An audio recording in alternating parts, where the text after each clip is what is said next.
Right, hello guys, welcome to my review of Dexter, Resurrection, episode 9, Touched by an Angel, which, man, just the name in itself kinda, I guess, has you worried for like the whole episode. I mean, the last time I got that kind of feeling, but I wouldn't say it's on the same level. Like The Walking Dead, season 7, episode 1, like the day will come when you won't be. Like, I was literally shaking the whole time for that episode. I did have some high tensions, like, I was feeling some high tensions, but it was just kind of obvious what was going to happen, and with the name and everything. But I guess the main big thing that was happening was Prater being onto Dexter, like finding out about his son. So now he's going to be fully on his son, which the last time you've seen a serial killer get this, well, he's not really a serial killer, it's just, he's very complicated, but by the end of the episode, which we'll get to, because obviously spoilers, always. But I'll just say, what would I give this episode? I feel like saying a 10, but it just feel like something was missing to really hit that. But with the big thing that happens at the end of the episode, I'll just say 9 for now anyway, because it's like fresh, very fresh. Because I watched Peacemaker after watching the Dexter episode, which kind of helped a bit after that ending. Yeah. Sorry, but yeah. I guess Praetor's wanting to find out a lot more about Dexter. Batista sees a picture of Praetor and Dexter together. He's still thinking he's Red, but by the end of this episode, he basically finds out he's Dexter Morgan. But yeah, I'll show how it kind of gets to that point. And Dexter's just worried about his son, so he's just trying to get him out of there. And he ends up, telling him the truth about everything that's been going on since, I guess, episode 4. Of him killing the actual Red. And then taking out a bunch of serial killers. And I guess Harrison's actually aware of some of them, I guess. And I guess being surprised that he was able to take out all of them. Which kind of is my biggest issue of this show. The way I was able to take out so many serial killers, like big serial killers that could have had their own seasons so easily. Why is that I don't know if you could say at his weakest, but he does have an injury, so I'm surprised he's able to do all this. And then Angel's just fully focused on Dexter, but he loses him in a subway, I guess. Yeah. And this episode's just mainly like Batista's downfall, really. He's kind of been a downfall, but since the police already found out that, he's not even a cop. Yeah. And then I guess his friend, Harrison's friend, finds out that they're having like some kind of thing where he can do like cleaning in a, greater surface in like Praetor's place, but Harrison decides to deny it because he doesn't want to be anywhere near him. After I guess Harrison finds out who Praetor really is, it seems like he was a fan at first, but then once he sees flipping Charlie, yeah, kind of in a way threatening him and getting information out of Harrison, which she gets like half of the information that she needs, I guess. Yeah, finding out about Hannah. That Dexter and Harrison at one point wasn't really close together, but he tracked him down and stuff. But he was just kind of doing like white lies, really, not fully telling the truth, I guess. Yeah. But he just gives what he can, and then she lets him go. Yeah. And then Dexter, he decides to become Red and literally strangle her and stuff. But we'll get to that. And in this scene, you kind of seen Blessing and Dexter kind of make up, I guess, which is nice. And you kind of ask like Blessing a favor, like to take his son home, because if he's in trouble, which. Yeah. And this is when he goes to see Charlie's place, finds out she was in the army and stuff, yeah, and finds out about the mum. So he kind of uses that information to threaten Charlie when he has her in his trap, I guess. Yeah, thinking man, she's probably gonna die, but the thing she's mainly worried about is, I guess, her mum, since that's what she's doing it for. Since Praetor's the one who's kind of paying for like her treatment, because she was given like 8 extra years to live, really, which is pretty good. But I guess if she doesn't follow orders, she could end up dying. And man, even after this situation, when she gets out of it, flipping seems like pretty more cares about, ooh, this is so fascinating, your injury, instead of, and then he killed her, and he should be taking like protective measures. Yeah. Like he's trying so hard to find out about Dexter because he's like the most interesting serial killer he's probably seen since the person that killed his mum, really. Yeah. Since he has such a fascination of serial killers for some reason. Yeah. It's like he turned his trauma into something else entirely. Yeah. Something twisted. and it's kind of led to this moment where I guess he's trying to find out everything about Dexter, which in the way where it could be risky, where Dexter could end up killing him. And if Batista didn't like get more involved, I just wonder how things would have went.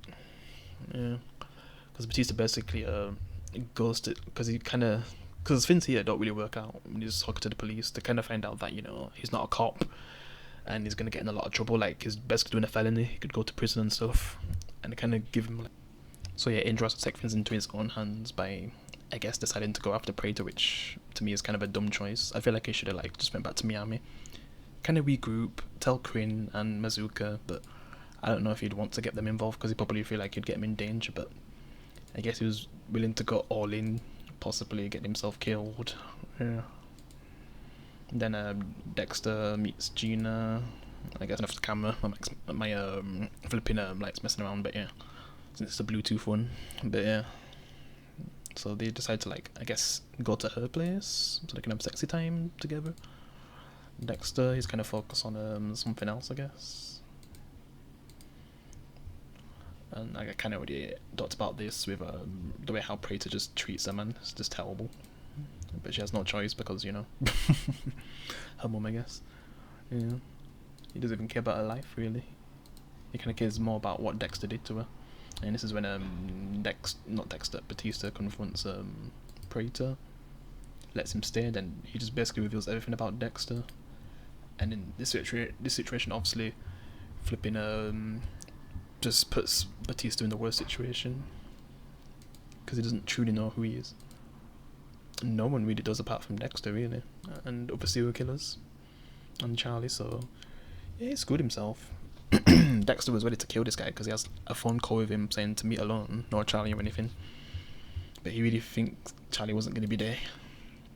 He really thought it was going to be that easy, which he really thought he did.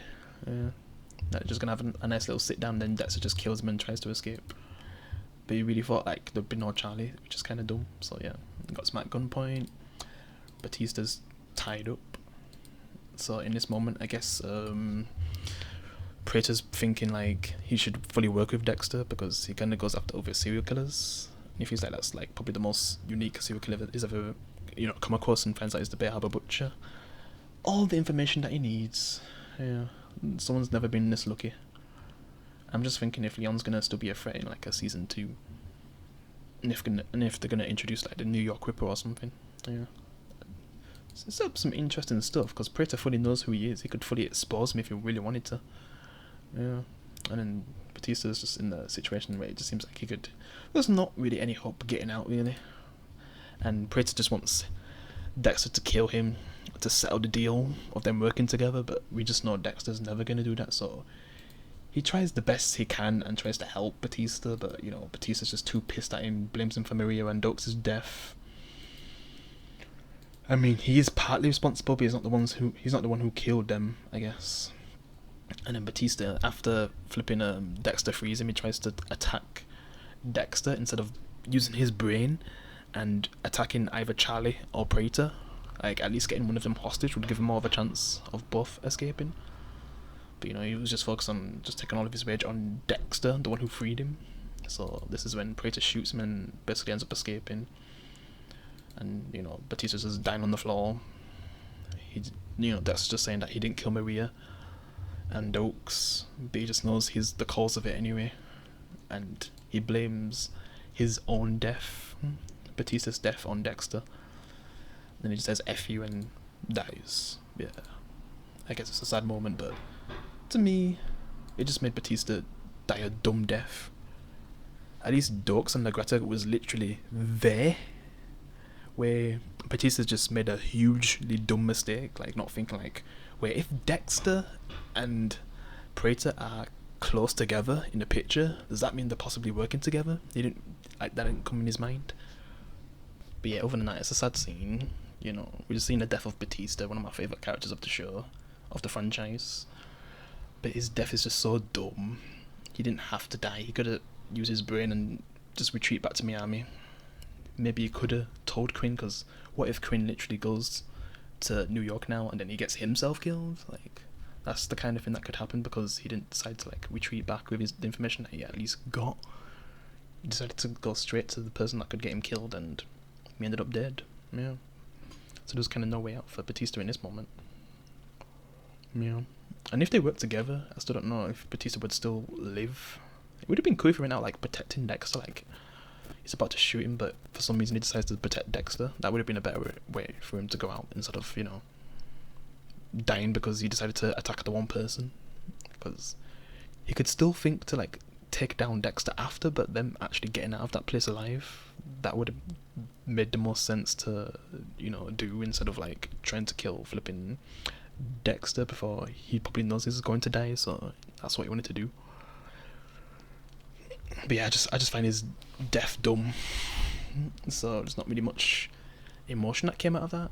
Yes, it's Angel, but Angel in this show just, to me, was just stupid. He kind of died a dumb way. I know some people are just probably going to be really sad and crying, but me, he just went out like an idiot to me. He really should have just retreated, but I guess when you're a cop and you just know someone's guilty, it's hard to like let it go. And that's what happened to Dokes and Lagretta, really. Yeah. But at least they literally had the people. It's just something else got in the way to stop them. But Batista, like, he didn't try to think like, wait, if they're together in a photo, that means they're probably working together. He didn't like try to think like in that way. I feel like even Dokes would know flipping Praetor's shady, so he wouldn't like just directly go to him and, you know, expose Dexter, because he might already know some stuff about him anyway. So I feel like Dokes would have been smarter because he can know when people are just hiding something. And then Lagretta, I feel like she would have did way better research than Batista. Batista didn't do enough research, and, you know, he got him killed. So he really didn't really have any chance going directly to flipping Praetor. Because, like I said, Maria and Dokes would have probably been way more careful. Batista was just reckless because he felt like he had nothing left. I mean, didn't you have a family? Didn't you have like a sister or something? Like, you decided to basically get yourself killed for nothing. Obviously, probably something's gonna happen with maybe Quinn or Mazuka. Like, they're gonna go investigate or something. Especially Quinn. I don't know about Mazuka, but Quinn, I feel like he'd probably go. But it would have been better if they decided to work together instead of keeping it a secret. So now Quinn's gonna get himself in danger now, probably. So to me, this is why I can't really feel sorry for Batista's death, because he didn't think to like maybe retreat to Miami and give his information to Quinn and stuff.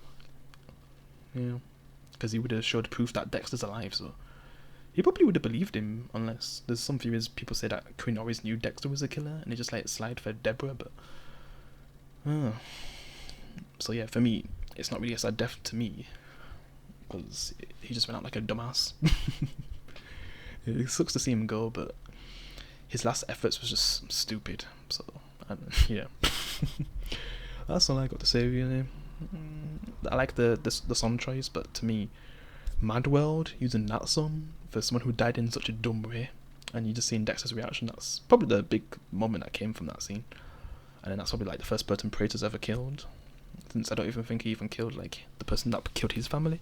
But Dexter's reaction to Batista's death, because at one point they was like best friends, and it's just seeing him fully hate him in his death, and I guess he's definitely blaming himself. Yeah, he just screams and plays Mad World, the song I know from Gears of War 3, or the Gears of War 1 trailer. You know, when, spoilers for Gears of War 3, Dom dies, which is one of the saddest video game deaths, if not the saddest death of all time in a video game. And to me, it's not really earned with Batista, because I feel like if you went out like in a sacrifice way, I feel like it'd probably work better. But literally trying to kill Dexter instead of working together to try escape. And Batista knows Dexter goes after serial killers, so maybe in this moment he would have realised maybe this guy who's got me has to die. So I don't know, I just feel like it could have went better for Batista. I don't really like how he went out, so it just makes me not really feel sorry for him. Yeah. It's like if Maggie died in The Walking Dead, Dead City or something, at the season finale, to protect, I guess, Herschel. I'm still gonna hate what they did with her character, but at least she went out in a good way, because at one point she was one of my favorite characters of The Walking Dead, and Dead City just completely destroyed her. Having in late of The Walking Dead destroyed her, but at least if she went out sacrificing herself to protect her son, that'd be something. Where Batista, I loved him most of Dexter, but then going into Resurrection, like he just made so many dumb choices and he just went out like an idiot to me. But yeah, that's all I've got to say. I guess we'll see how episode 10 goes, because I can't see him taking down Praetor. Like, he's going to be so careful now. He's literally a billionaire, so I don't even know how Dexter's going to get close to him. And then there's Al, and then who knows if he's just going to recruit more serial killers again. And then there's the New York Ripper, so if they do something with that, so there's just so much they could do. I don't know if the cops are Moors or not, but yeah. That's all I got to say. Hope you enjoyed my review. Be sure to leave a like. I'll see you in the next one. La Potion. Rest in peace, Angel.